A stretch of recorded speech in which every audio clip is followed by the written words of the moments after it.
Welcome to Prepping for the Studio. If you're a musician or musical artist that wants to learn more about what goes on, how to prepare, or how to make the most out of your studio session, you're in the right place.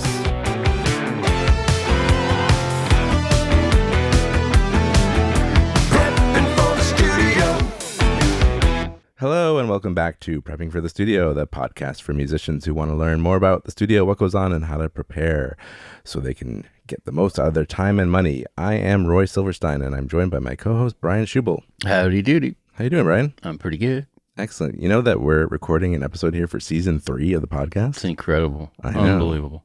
It's crazy. This is actually being recorded while season 2 isn't quite out all the way, believe it or not.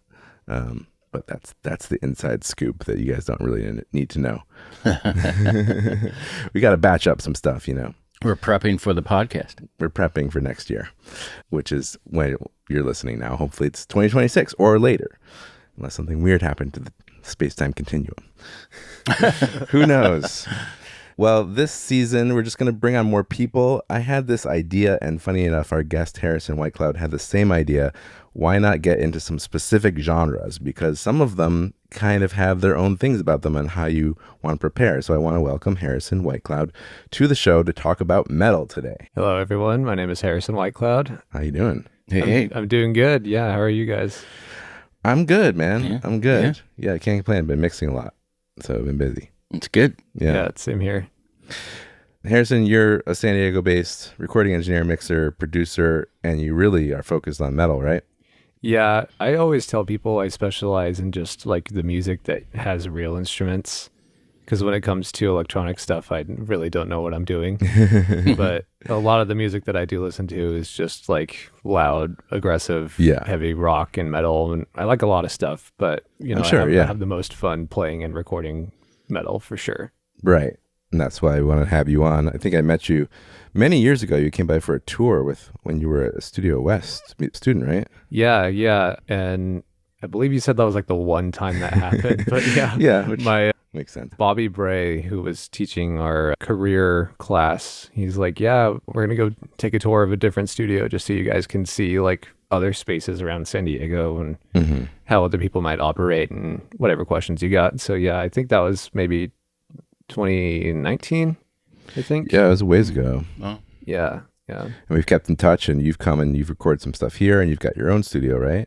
Yeah. I have a home studio on my house. I live on one of the reservations in San Diego. Nice. So yeah, we built the house, and I actually was supposed to have Wes Lachaux design the room. This guy who designed Rarefied, where we're recording this from. Yeah, and it sounds fantastic. I was like, man, I gotta have this guy like build it out for me. But there was like a conflicting clauses in the contracts between like the contract for the house and his contract for building the studio, and he needs clients to sign contracts, but the tribe was overseeing like the contract for building the house. Complicated. So, yeah, the tribe doesn't sign contracts. So I see. We just kind of got at a standstill, and I'm like, it's probably just not going to work out, man. So, but maybe in the future, if I can build like a, area outside of my house, I would absolutely love to like basically just steal your room. That'd be awesome. Yeah, I've had other people come up to me and be like, "Hey, can I like buy the plans for your space?" I'm like, no. That's pretty funny. Yeah, there's several reasons why, but tell us about how you got into recording. What's your background? You grew up in San Diego, or? Yeah. So I'm San Diego born and raised. So I'm probably like 95% Native American. So half of my family's from out here, and the other half of my family is from a reservation called Red Rock in Oklahoma. It's like northern Oklahoma. Okay, cool. And yeah, like I grew up in a house that had just like rock playing all the time. Like my mom really loves, Led Zeppelin. Okay. I don't know if you guys have heard of them, but they're called The Darkness. Yeah. Yeah. So UK based rock band, and like, so she just loves all things that and would always have that playing on the radio. So naturally listening to this stuff kind of constantly, like, I fell in love with it, and I got like a guitar for my 8th birthday, And it was just some crappy, like, probably $20 Walmart guitar. And yeah, I learned like a G chord, and then it was in my closet for like 3 years after that. And then when I was Guitar's hard. yeah, It's hard when you're young. It's hard on the fingers. Yeah. absolutely. And yeah, when I was 11, I started playing like a lot more because I started to get more into things like Led Zeppelin and the White Stripes. And, I always loved AC/DC, Kiss too. Rest in peace, Ace Frehley. Yes. Who lived in San Diego, I understand, at the end of his years Oh, here. wow. Did you know Really? that? Yeah. I didn't know that. It's weird because like one day before he died, I actually was having a conversation with another engineer who had worked with him in San Diego, and it's like, oh yeah, he lives in San Diego. And then Wow, the next day nice. he died, and I was like, what? That's so weird. Oh yeah.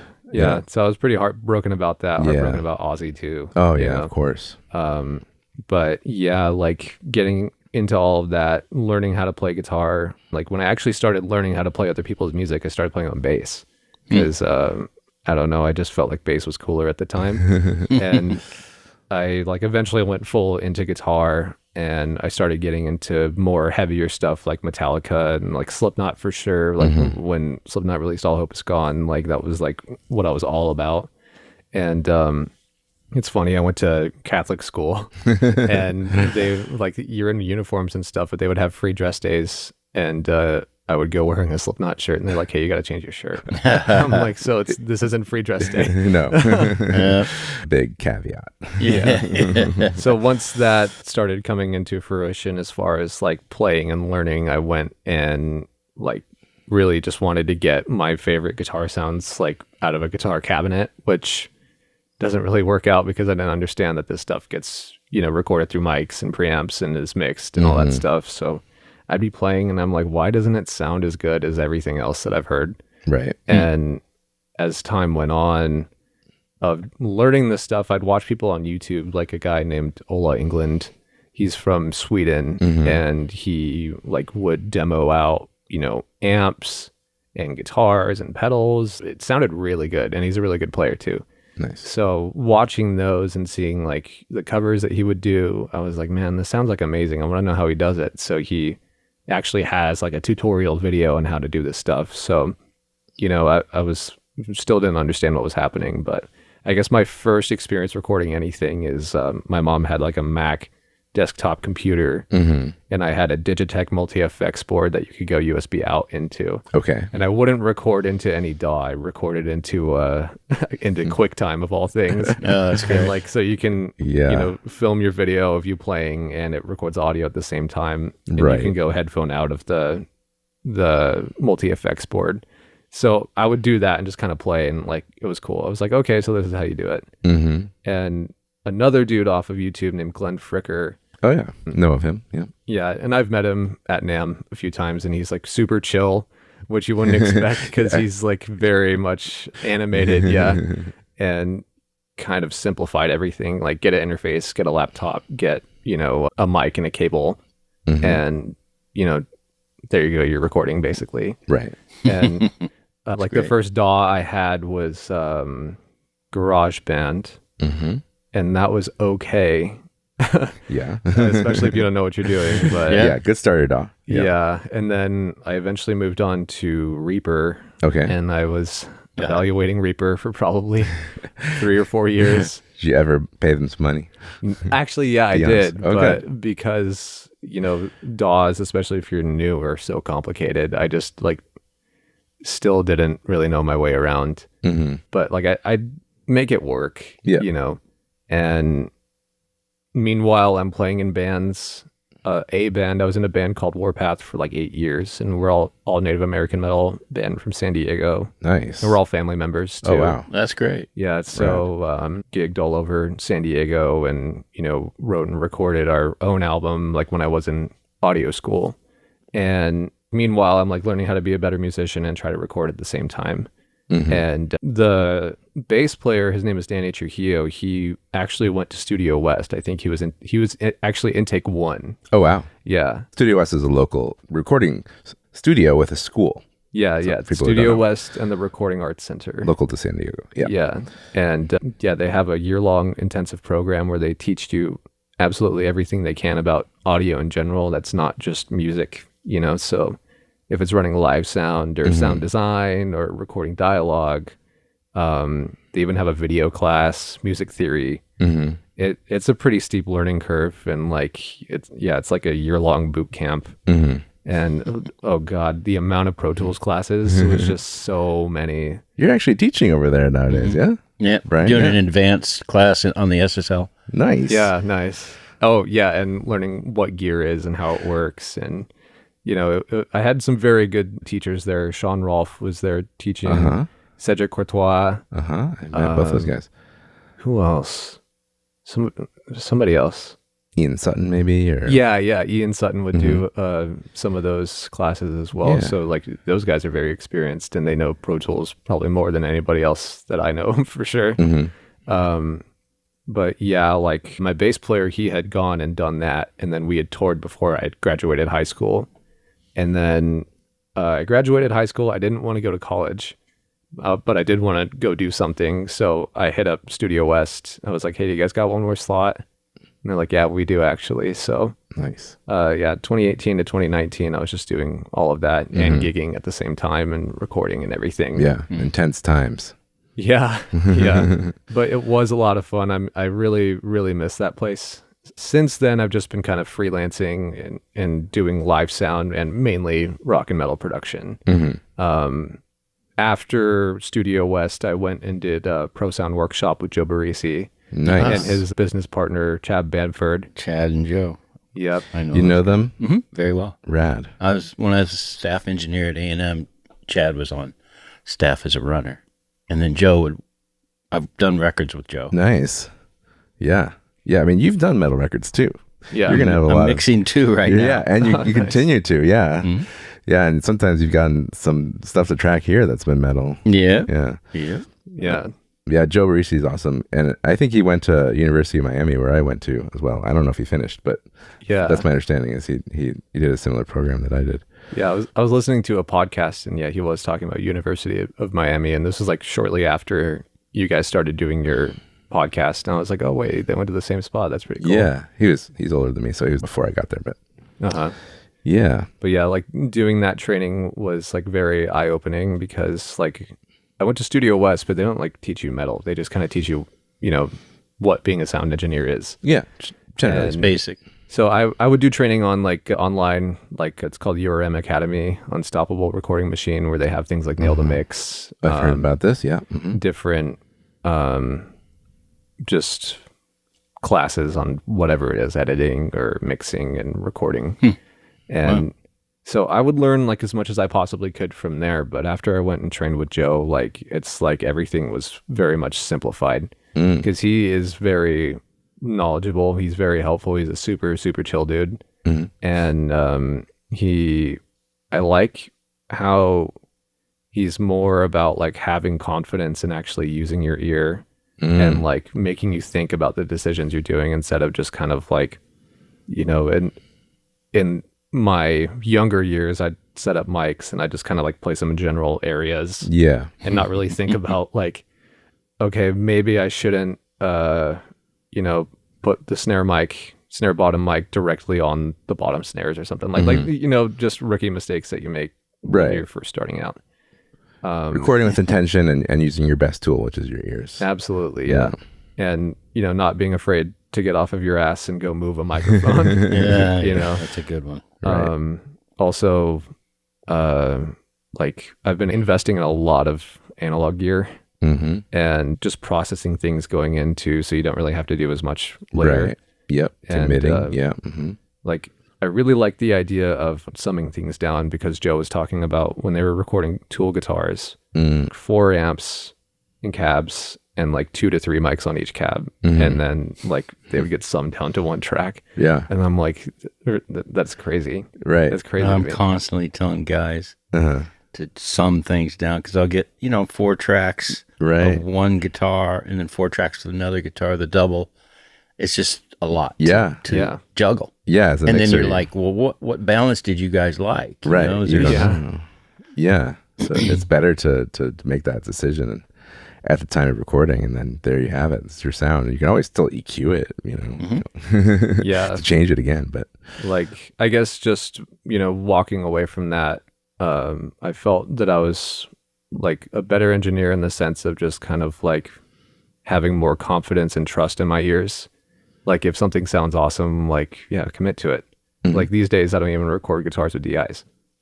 Cool. And DIs change the impedance of your guitar amp sound too.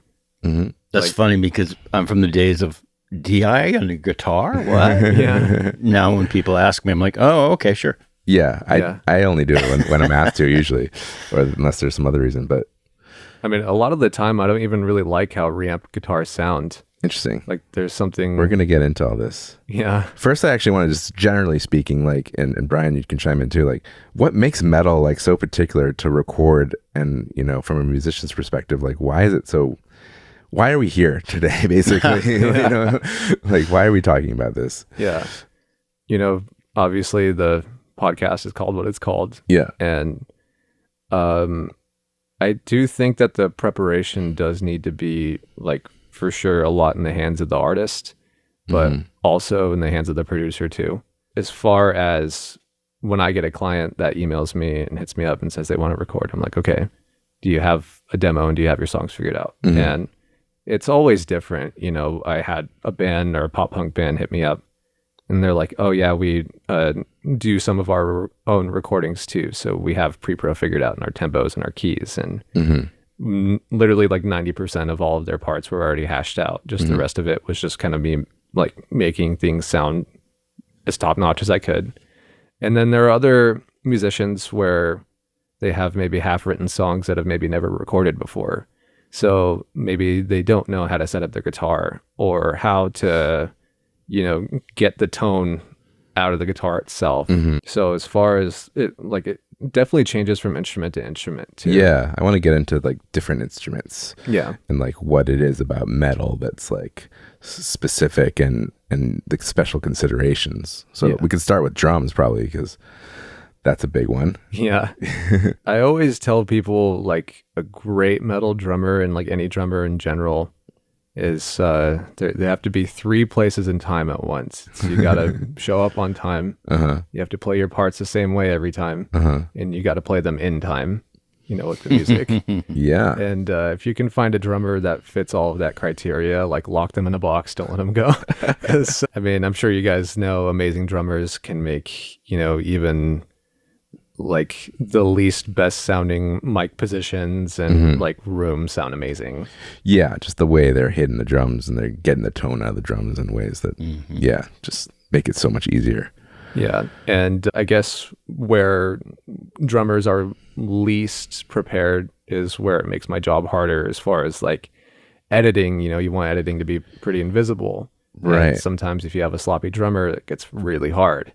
So how should a drummer practice to prepare for a metal session? Click track. Yes. Should they be practicing with the click? I imagine it. Oh man, it makes everything so much easier. But I also love recording music without a click. Oh, okay. Yeah, this is one of the questions. Is click just a foregone conclusion, or is there times when you're cool with no? I want to click for metal. Like sounds like you are. If I have a band that plays in a garage and has never used a metronome before, and then I take their music and I shove it onto a click, not only is it jarring for the drummer, and for the rest of the band too. It only works every so often, but 9 times out of 10, when I shove them onto a click, it doesn't work out. And it's just better to let them have their errors, because that's another reason why I love rock and metal to begin with, is because like you listen to Led Zeppelin records and there's mistakes all over the place. Right. Like we love them for it. Yeah. But as far as like how a drummer should practice, like, of course, metronomes and everything too, but like your technique is super important. Rim shots for rock and metal on the snare are pretty important. Like if you're, as a musician and a drummer, you want a big, loud, explosive, high energy snare, but you're hitting it with a feather and then expecting it to sound what you're aiming for. It's just not going to make sense, Right. So Details. like, yeah, for some people that don't know what a rim shot is, it's like basically the stick hits the rim of the snare and the center of the drum head at the exact same time at like a high velocity, and like it generates this sound that just has like a lot of punch, a lot of attack, and really pulls out, like I always talk about pulling the tone out of the instrument if it's like a guitar amp or a snare drum. Gotcha. Like, you as a musician need to be able to pull the sound out of it. Right. And rim shots, if that's what you're aiming for, explosive sounding snares. Yeah. That's really important. Yeah, snares in metal are not usually the kind of thick, dark, low pitch stuff. It's more of this tighter, higher pitch, like a rim gunshot. Yeah. Mm-hmm. So you're saying like you can't just practice. You should be practicing to a click. You should also be trying to get the right tone out of your drums. Yeah. And as far as like consistency in your parts too, like it's hard as a drummer because you need to focus on like having good technique and making sure that you're making every part of the kit sing. And what really helps out with that is having a good pair of sticks too. Some sticks sound a lot better than others. Like for instance, my favorite stick is the Ray Luzier Korn signature pair. All right. Like 5A. It's like Is it a thick one? It's like a 5B, but like I don't know. It's like I shot it out against like another one of my favorite sticks, the ProMark Forward 5B. And if you go and hit a rim shot on the snare with the Forward 5B, like it sounds good, but I just take that stick and then I do the exact same thing with like the exact same velocity, and it's like a lot more effortless to be able to make them sound better. So, and that's across, all the elements of the kit, of the cymbals and even the toms too. Like some sticks just don't have as much impact, but Interesting. like you need to focus on your technique, Yeah. and at the same time, like, are your parts tasty enough to make the song more interesting? Are your transition feels good? And focusing on things like timing too. Yeah. I mean, it's a technical genre, right? There's a lot of fast tempos. Yeah. A lot of double kick work, and a lot of it, it's just hard to play. Yeah. That's why I really love working in metal too, because it's just like that much more awesome when like everything just syncs together, but yeah, as far as drums, I guess just focus on your timing, your technique, and like really hone in on like how you sound. Right. Stick a phone in a corner while you're playing and listen, like, and record it. Okay. You think that'll be helpful? Yeah, absolutely. Like, and I always tell musicians that like, they have a song, but they don't have it recorded. I'm like, please take your phone, hit record, shove it in a corner, and, I'll take a listen and know what I need to be prepared for. Like, am I going to be like ready to edit, or am I going to keep you guys on a consistent tempo? But what I've been really liking doing is in preparation on my end, taking that recording and like I tell them like, get a really good take. Like you guys are happy with that. Like you get done, you're like, that was fucking awesome.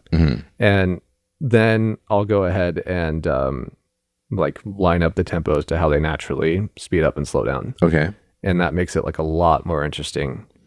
So you create a tempo map, a click track that follows changing. Yes. Oh, okay. Yes. And that's what they play to? Yeah. Interesting. Yeah. Okay. Like I'll get the drummer to a click with how they naturally speed up and slow down.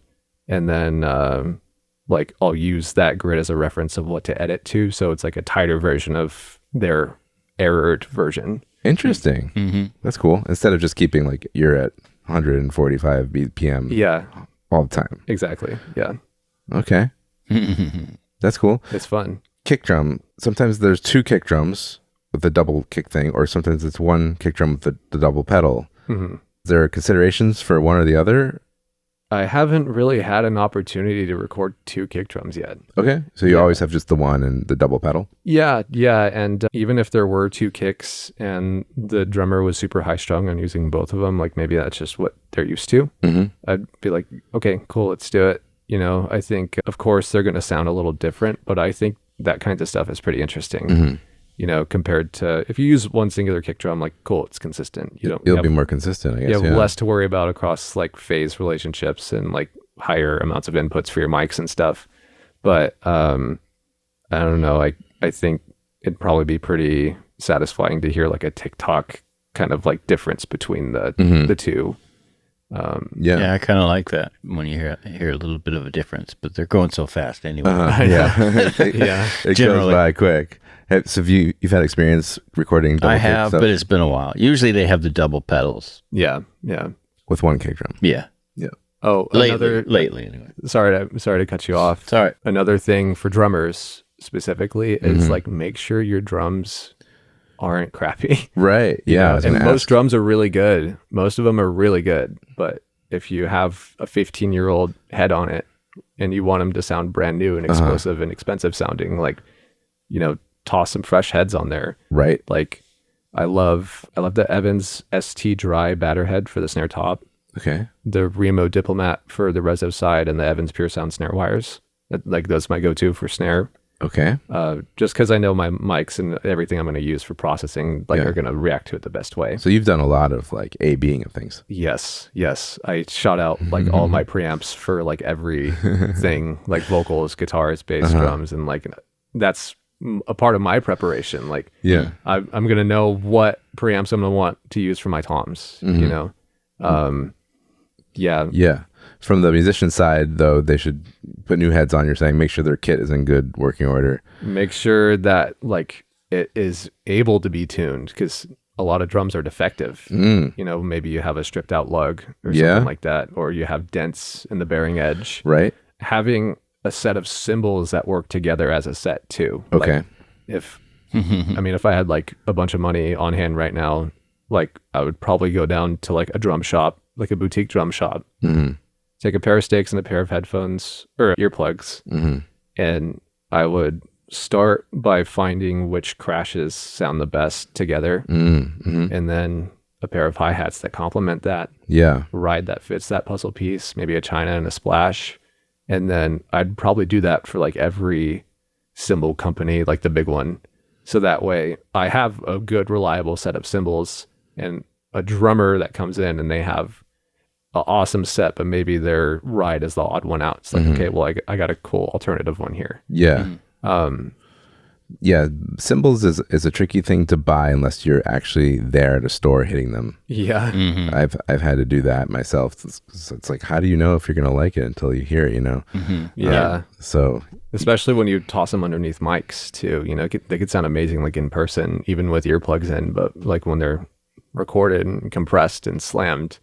yeah, that you have to roll the dice a little bit at some point, but yeah, at least initially, like I went to Guitar Center not too long ago and I found a different ride or a crash or something like that because I just needed something different than what I had. I like this. This is good because this is about the musician knowing their instrument and making it, like you said, sing. Yeah. And there's a lot of times when you come in the studio and if they're not prepared, then it's up to the engineer sometimes to help them get a sound out of their instrument. But like if the guitar player knows the sound, he's got his sound and he's 80% there, you're pretty much, it just saves a lot of time. Knowing how to tune your drums too. And there's a lot of tricks out there to get, drums to sound however you want them to. But I hate doing it. Like, I hate tuning drums. Yeah. But like just yesterday, I had a drum session, and my buddy Garrett, he moved to Spain to be with his now wife, and they now have a kid together. But he came out specifically like just to see me and hang out. But also he is very good friends with a guy named Justin Neebe from Ramona, who makes his own custom cast bronze and like metal snares. Oh, cool. And so we demoed those out, and I loved it so much yesterday because I hate tuning.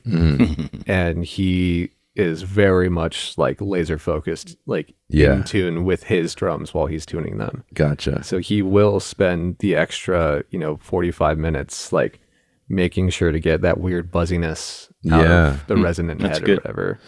And like as a drummer, you need to learn how to tune your drums, Absolutely. You could be the best tuner one day, but you can be the worst tuner the next. And like, you just got to keep going until like, you get to a sweet spot. You figure it out. Yeah. Yeah. If you can spend that time and figure that out, man, it's going to make a huge difference because the tuning of the drum is so crucial. Yeah. There are drum techs too. Yeah. You can hire a drum tech. If you don't know how to do it, it's money well worth spent.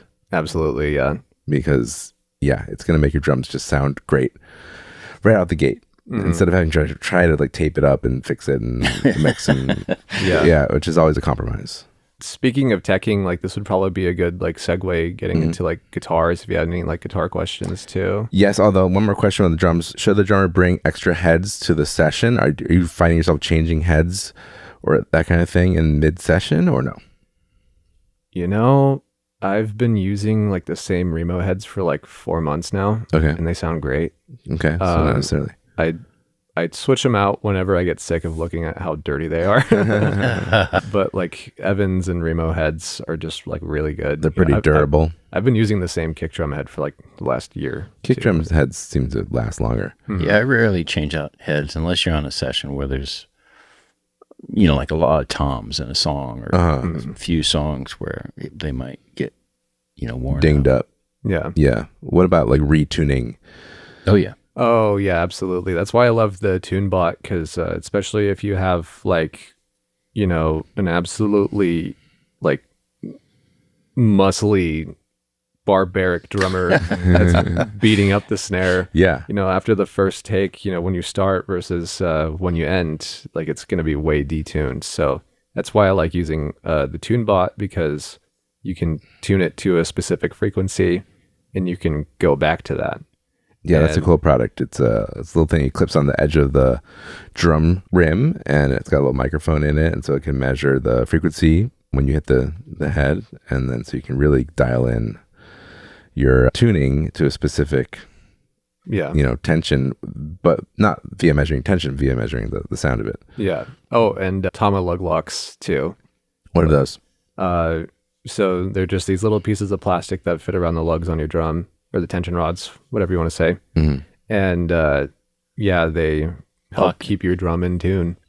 And I've found that if I just kind of leave them on during recording sessions, my drums stay like way more consistent. They'll fall out, but it's going to be a lot less. Okay. Gotcha. I'm always telling the drummer, crank the snare just a little bit because it's lost some tone. Yeah. So that's getting papery. Right. So these are things to be aware of. And for the musician side, is you might want to be ready to retune and get good at tuning or hire a tuner. Yeah, for drummers, it's a lot. It's a lot to have to worry about for sure. Yeah, a lot more than everybody else, I would argue. And now a word from our sponsor, Rarefied Recording. Oh, that's me. I would be remiss if I didn't mention my studio, Rarefied Recording, and the services I offer there. The studio itself was built from the ground up, from the masterful plans of Mr. Wes Lachaux, so it sounds fantastic both in the control room and the live room. A 32-channel Neve Genesis console holds center court and is complemented by a wide array of outboard gear, instruments, and microphones. Your music will be in good company. If you live in the San Diego area, just head on over to rarefiedrecording.com to learn more and book a tour. If you aren't lucky enough to live in San Diego, you can also hear examples of my mixing work. That's RAREFIED recording.com. And now back to the episode. But you wanted to get into guitars, which is something definitely to talk about too. What were you going to say? Kind of the same thing with drums in the sense of like knowing your instrument and knowing your parts, but also like not having a piece of crap guitar that has like ground loops or maybe like Yeah. I mean, I had a guitar session like not too long ago. I'm like, hey, when's the last time you changed these? They're like, it's been like 9 months. I'm like, wait, what? The strings you're talking about? Yeah. Yeah. And fresh strings always. Same thing for bass too. And fresh strings are your recommendation for metal. Yeah. I love the Diodario NYXLs. If you're playing like a Gibson hardtail guitar, like I always put 11s on there, 11 through like 52 or 56. I think Gibsons and like hardtail guitars in general respond a lot better to staying in tune. And like thicker strings kind of make you a better player too. So like having your guitar set up to, intonated, making sure you have no dead frets. And if you do, take it to a tech and have your frets leveled or something. Right. Fresh batteries for your guitar. If you have active pickup. Active pickups. Gotcha. Just making sure there's nothing annoying about it. Yeah. I mean, the thing about metal is the amps are really high gain usually, right? Yeah. So if you have an issue with noise in your signal chain, it's going to get amplified Absolutely. a lot. Mm-hmm. And that's going to become a big problem in your recording session. Yeah. And it's also my job, like prepping in my studio to know where and what causes ground loops Yes. and like excessive noise.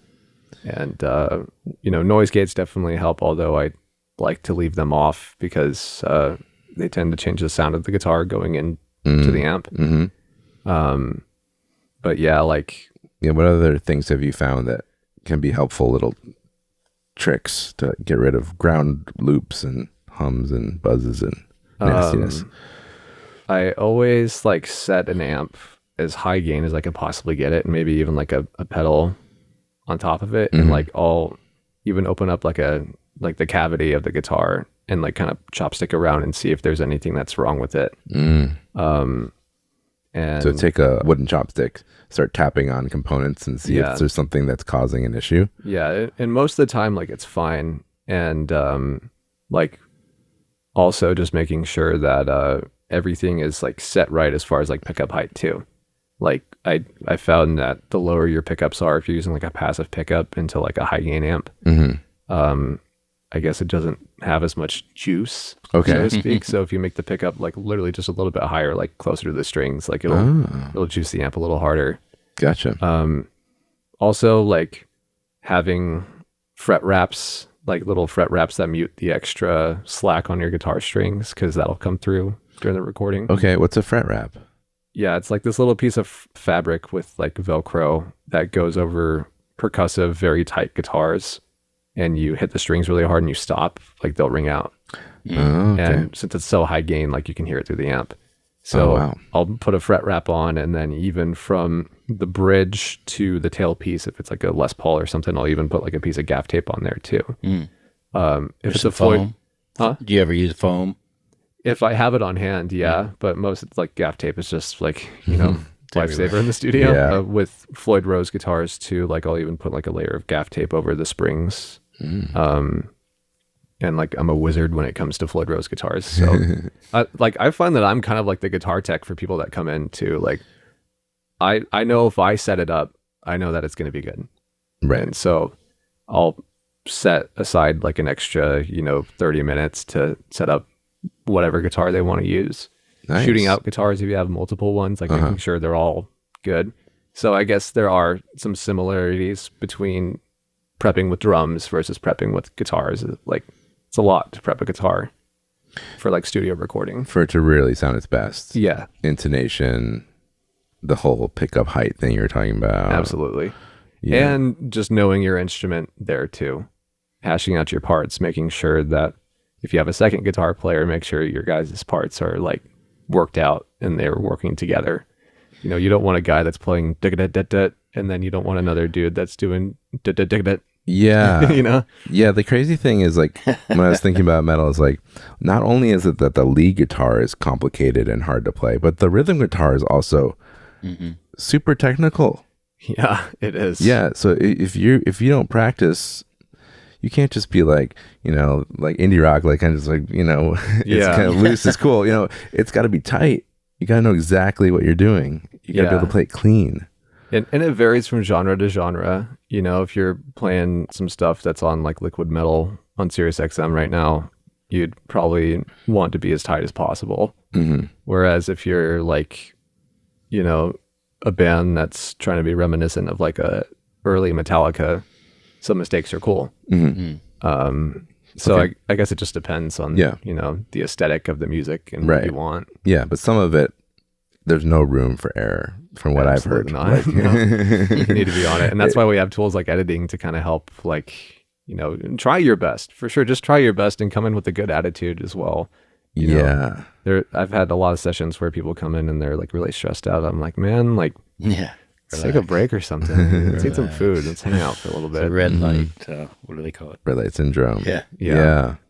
So is editing pretty much a for sure thing you should expect to have to do? Yeah.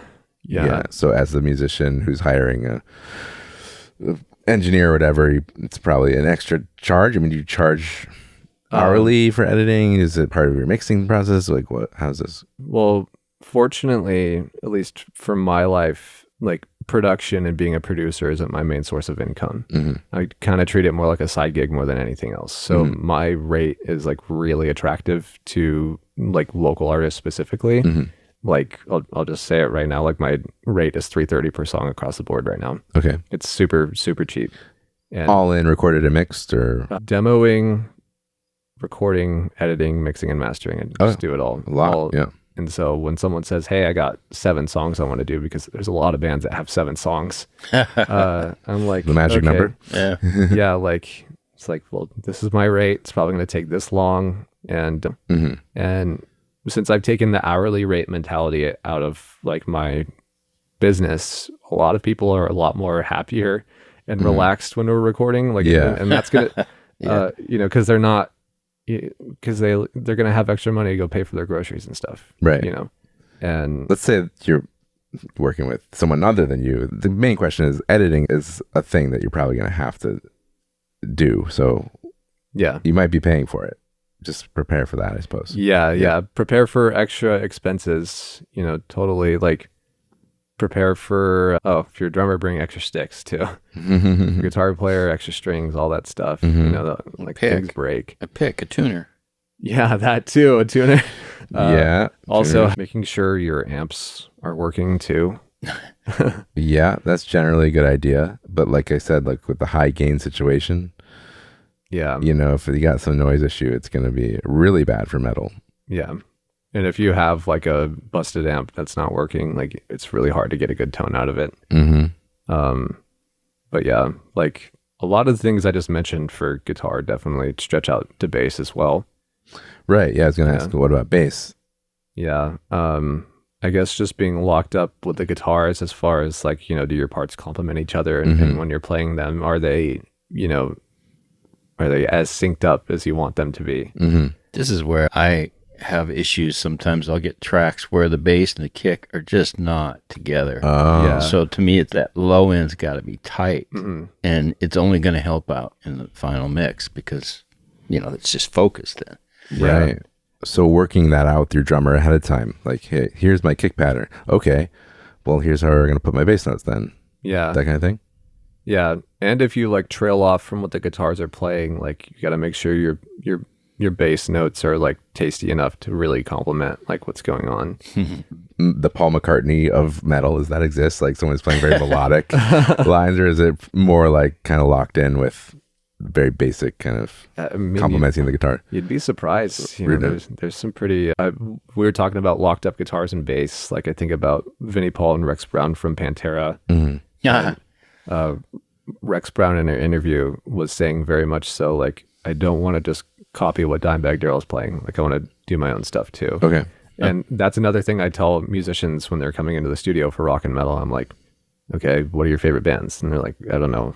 I like Gojira or something. Gojira is one of my favorites. So if I'm myself as a musician, I'm going to go hire a different producer and go work with them. Like before I even talk to them, I'm going to want to hash out like a lot of my demos first. But at the same time, like I want to put my favorite band under a microscope and learn why it works so well. You know, why is this drum groove so awesome? And what the guitars with it, why is that so awesome at the same time?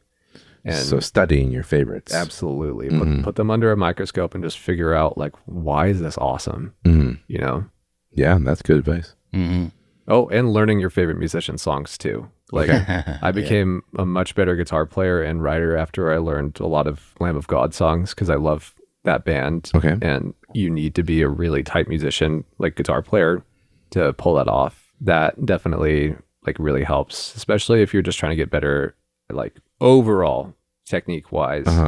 Actually, for guitar players too, like I became like a better sounding guitar player when I was learning Lamb of God stuff too, because they have like an impact and a snarl to their guitar tone because they aren't being gentle with their instrument.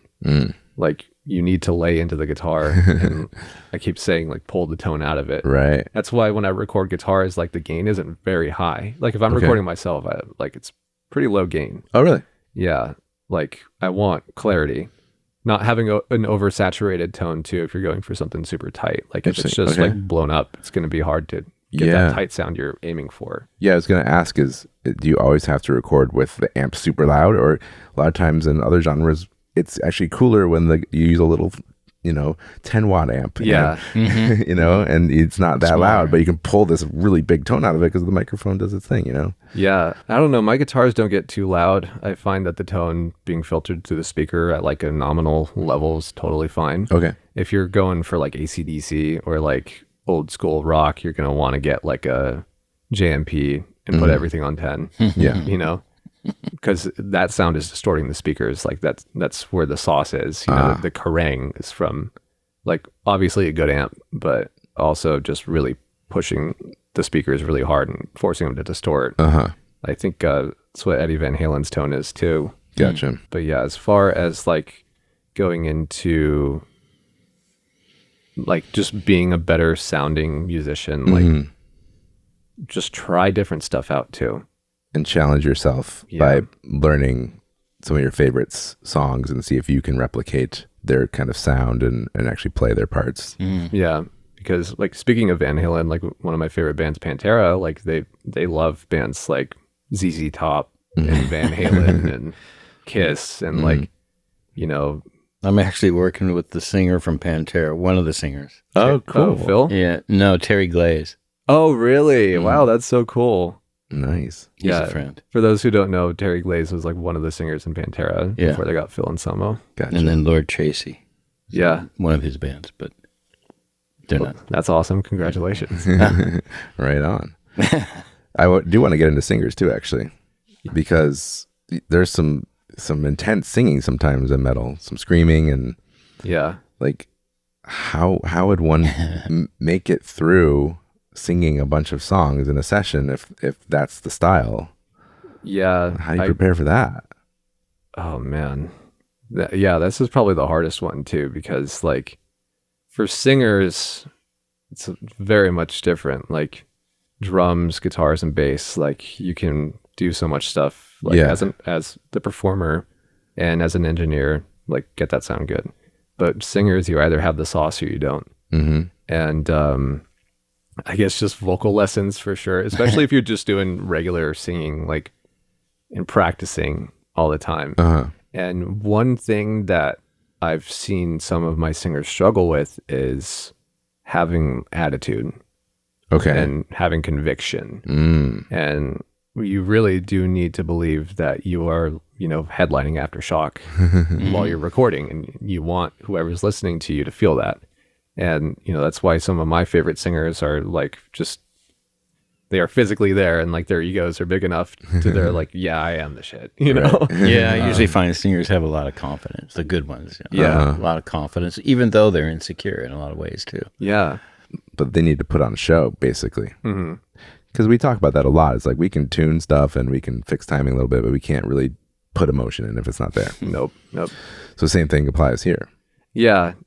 Again, like studying your favorite singers, like, I can sing at least like normal, clean voice.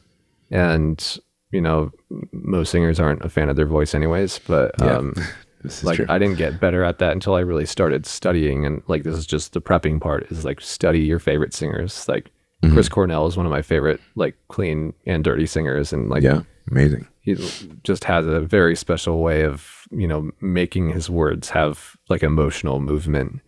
And so whether if he's like moving his mouth or positioning his tongue like in a specific way to get that tone out, and also just having really good control of like, the muscles in your mouth and in your throat. Like, it's all very much technique based. And it's one thing to sound great, but can you sound great after like a 5-hour recording session? Yeah. One time I was at an AES conference, and I wish I could remember the name of the woman in the company that she worked for, but she was talking about how there are techniques that can let you sing crazy, screaming and all that kind of thing without hurting your vocal cords. So I think that's worth researching if that's the kind of thing you're doing, like seeking out maybe some people who can help you learn how to do it without killing yourself. Yeah. Speaking of like that screaming technique, like I struggled with it for a really long time. I gig and I wouldn't be able to talk after shows.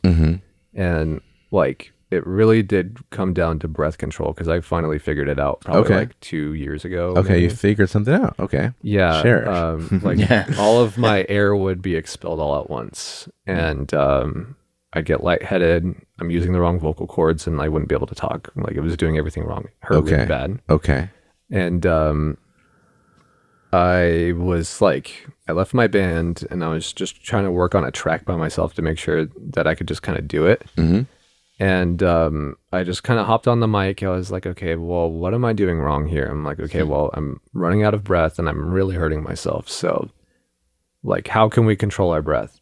So, as far as the technique itself goes, like, I don't know, you might want to kick down the gain on the preamp so I'm not like clipping it or anything because I'll like demonstrate it right now. Okay, hold on. All right, go for it. Okay. So we can come alive. Cool. That's great. Awesome. So what were you doing there? So I was.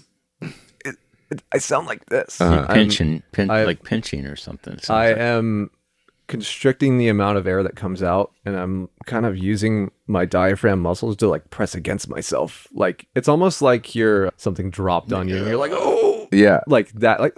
Uh-huh. And so it's that kind of breath control. So and like, really, the scream itself is like very quiet. Yeah, I was going to say that actually wasn't that loud, I don't Yeah. think. Yeah. And some people think for screaming you need to be like absolutely like peeling everyone's ears off, Right. kind of piercing loudness. And it's like, no, it like the technique is like in your breath and at the same time, like it's kind of like a fry in the back of your throat. Like I'm gonna Right. make some like silly noises right now demonstrating, but like I guess I would describe it as sounding like an old man that is like, Been smoking for a long time. oh, Yeah. I'm an old man. Yeah. You know, Yeah, right. That's a and good way to like look at it. at the same time, there's like a fire you kind of have to light in your throat. It's like at the back of your throat, kind of. Okay. And like, so you don't, ooh, like, oh my God, this is heavy. Or, You're basically distorting your voice. yeah, You know. and it doesn't hurt while I do it. And that's the point. It's like you're supposed to be comfortable and you're not supposed to be expelling all of your air. So, yeah, I mean, if somebody told me, like, hey, I need you to sing for, 2-hour gig tonight, like, I'm confident I could do it. But it's just more of like really constricting yourself and like squeezing yourself. And then once that's done and you're distorting your voice, you just make it louder. And it's going to hurt when you're figuring it out. Like Yeah. I've only had one person I know that I taught it to figure it out. Okay. Because it's really hard. Yeah. But like These things take time. You're not going to learn it the day of your session. yeah, even the first time I figured it out, it didn't sound too good. But as time went on and I was practicing and studying my favorite singers and their mannerisms, at that point, then it became like a lot more better sounding and you get more consistent with it. I don't know, make sure you don't go smoke 40 cigarettes before you do it or, slam a bunch of whiskey or eat a bunch of food too. You're burping all over the session. Right.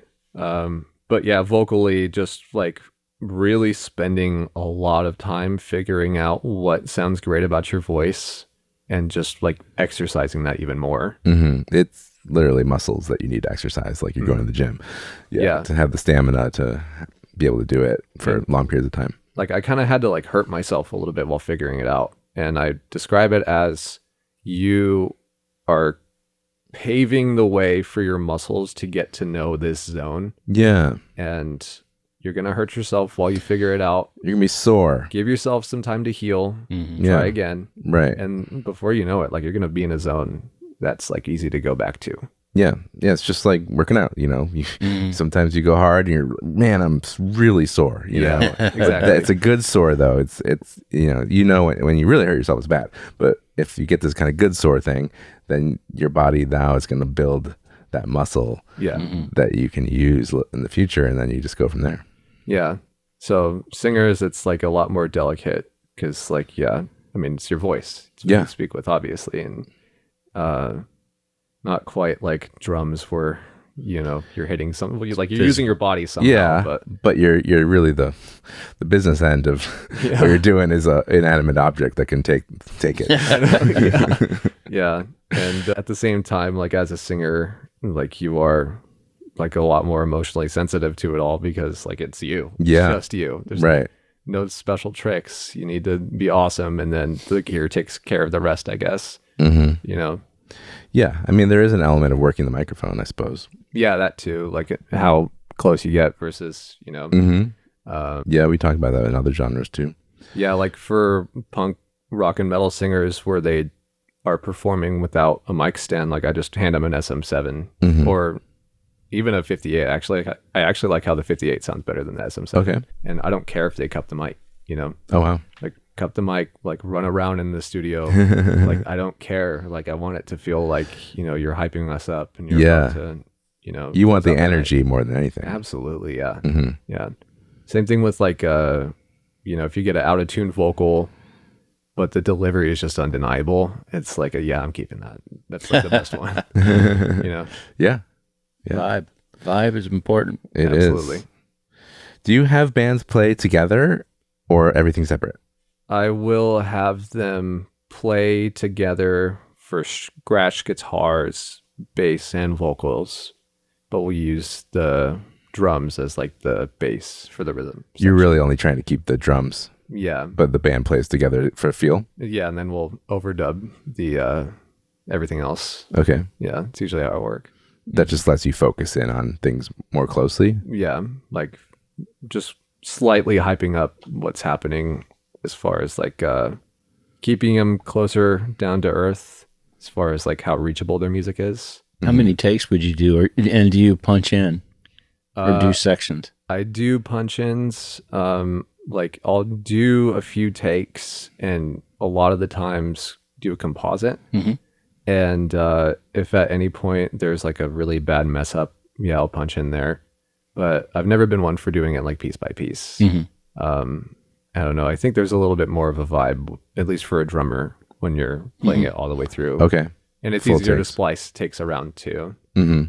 That's another thing too. If you want to have like a good composite and you like want to have invisible editing, like you need to make sure for whatever section you're recording to play the exact same way. Right. Exact play same through. symbol. Yeah, the symbols is very Yeah. important, the way those carry over Yeah, between takes that you're editing together. absolutely.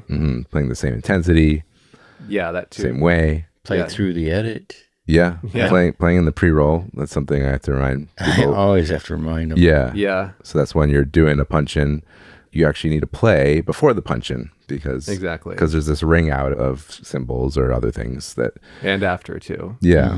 Yeah. Okay. What about going back to guitars for a second? Are the virtual amps, are the Kempers and the software versions, are those things that you think are good enough to use, or are you more like, man, it needs to be a real amp? I love real amps and I love real cabs and capturing the air. And they're abiding by the laws of the universe. And so The dude abides. I find that they're a lot easier to make sit in my mixes. That being said, if somebody handed me a Kemper or a singular plugin to record a record with, I'd do it. And there are tricks to make it sound like a little bit more better. Like I find that using like more saturation and distortion on guitars in the mix with digital modeling, it helps. But I mean, if the Kemper or the plugin beats out what we have in the studio, then cool, let's use it. Okay. So you're not opposed to it, but your general preference is a real amp. Yeah. Plus, like the response too, like they respond a lot differently and feel a lot differently. It's a very different journey that your guitar signal takes when you're going through a real amp versus when you're just going into an interface and it's being converted and you're going through digital ones and model, zeros. everything. Yeah. Yeah. Gotcha. What about the room that you're recording in for drums? Is it something you want to have like the big kind of room, or is it better to have a more modest medium room or small room for metal drums? Like, what do you think? If I'm doing like Deftones or something, I'll want a big vibey room. If I'm doing Lamb of God, I'll want like a smaller, tighter room with not too much ambience. So it depends on exactly what you're doing. Yeah. So I guess if you're prepping for the studio, like zoom in on what kind of music you're making and how vibey you want it. If you want vibe, maybe go for like a medium to medium large room. If you want tightness, smaller's better. For sure. Yeah, because some of the parts are so intricate and fast that it would seem like a small room might be better because you don't have this like long decay of room sound. Absolutely. Yeah. and making sure that, you know, your kit is small enough to fit through the door and not taking up too much room. Yeah, they the can be space. big kits sometimes. Yeah, giant ones. I mean, like, imagine having, you know, I know he's gone, but imagine having Neil Peart Right. like asked to record here. It's like, we'll do it, but They can take up the whole room. yeah, I'll have to move some stuff out. Yeah. When it comes to mixing, is there any special considerations with respect to maybe notes going in for metal or listening to it as a, listening to the mixes? Or is it kind of... Like if they want anything specific in the mix itself. Yeah. Like, I don't know. Is there anything you can think of that's someone should be paying attention to when it comes to metal for mixing as a client of you? What would you be asking them to communicate to you ahead of time? Or during the production process, if I'm producing, I like to sit with them and I like to go through different examples of music from whatever genre that has some sort of cool audio thing going on. Like if I'm thinking off the top of my head, the song is called "You Don't Think I'm Worth," or "You Think I Ain't Worth a Dollar, But I'm a Millionaire" by Queens of the Stone Age. Okay. The beginning of that song, they like have all the music filtered out, and it sounds like they're kind of like trapped in a box. And like that's what I'm talking about is like sound zones. Like what kind of zone do you want your music to be in? Because when the music kicks in, it goes to the full frequency and spectrum and loudness, and it sounds like they just, exploded out of this box. So, and it makes the beginning of that song so impactful. And, if it's stuff like that, or if you want like a tape flanging effect during the middle of a bridge in a song or something, delay throws. So special effects, communicate that ahead of time. Yeah. If you want, lo-fi vocals or whatever. Same thing with guitars. Do you want a snare bomb here for drums? What's a snare bomb? It's like a impact of like a snare where it just sounds like the snare hit is in a chasm, like you just launched a snare into a cave and it exploded. Gotcha. So do you want that here, or do you want a low frequency sub drop like those boom? Okay. During loud. That's funny. Those are all decisions I make when I'm mixing. Yeah. If the client likes it, yeah, good. But they might have a couple. Yeah. But as the artist, if you have these ideas, why not? Yeah, why not communicate them? Yeah. Do you want reverse cymbal swells or reverse explosions? And like, do you want sound design on it? Yeah, basically? it sounds like sound design stuff. So we're talking about like that special effects and, unique things that you're envisioning for the song. Mm-hmm. Yeah. Or if you want any special sample in there, if you want to sample something from a movie, or if you want it's a meme or something. I don't know. Okay. People like putting funny stuff. Yeah. Little skits between songs. Yeah. Cool. Yeah, I think my last question is do you think metal is a harder genre to record yourself at home than others? That's kind of how it feels to me. Like it's pretty specific. In context of me, I can do it, right? Like, yeah, no, you're like a professional. I'm talking about, here's what, we know is going on out there is that there's a lot of folks that the budget is tight, and they're like, okay, I'm just going to do it myself. Yeah. And that it can work out, it can be challenging though. And I'm just wondering if metal is one of those that's going to be even harder than your average genre to really get a good sound as like a amateur trying to record it yourself. It's pretty interesting in today's age with plugins and technology, because I mean, you don't need a drummer anymore. You don't need, they even have bass plugins now, so you don't need a bass player. I guess it just kind of boils down to like, are you a good enough guitar player, and like, can you sort of sing? The rest of like plugins can take care of the rest of that for you. But as far as like, if you want to keep it pretty real, yeah, it's going to be difficult, especially if you're like just starting out and you're watching some videos and you have a limited budget for mics and all this stuff. Yeah. It's like you are way better off hiring somebody else that already has all these tools for you.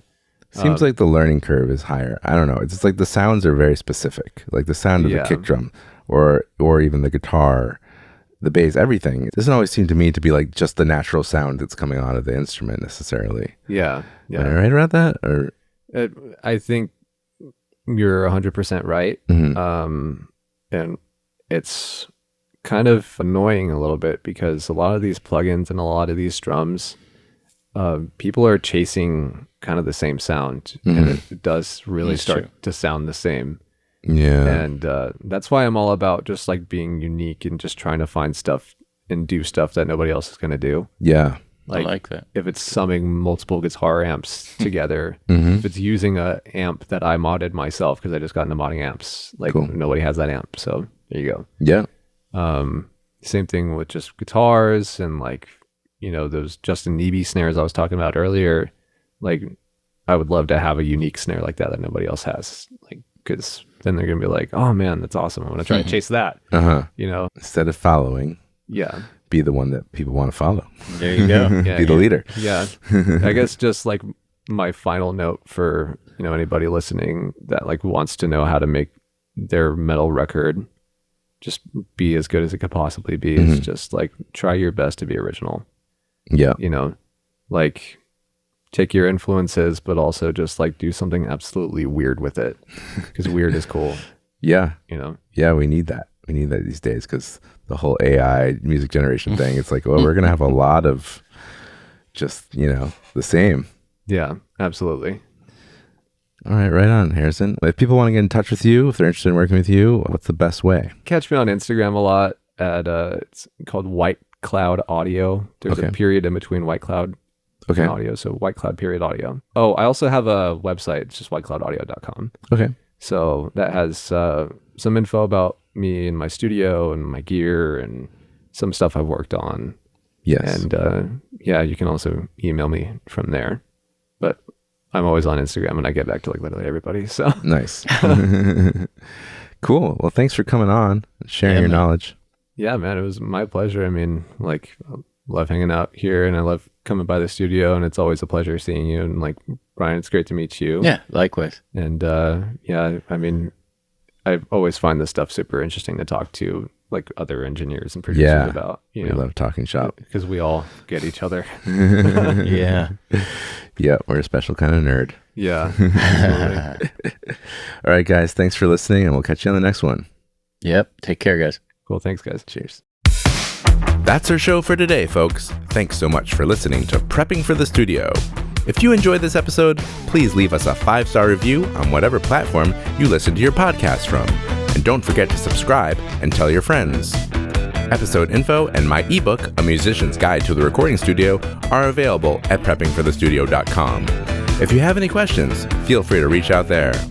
Prepping for the Studio was recorded and edited at Rarefied Recording by me, Roy Silverstein. Theme music written by myself and Ariel Levine. Performed and recorded by Ariel Levine. Many thanks to my co-host Brian Scheuble and you. Best of luck to you and your musical endeavors. And remember, as Alexander Graham Bell once said, before anything else, preparation is the key to success. We'll see you next time.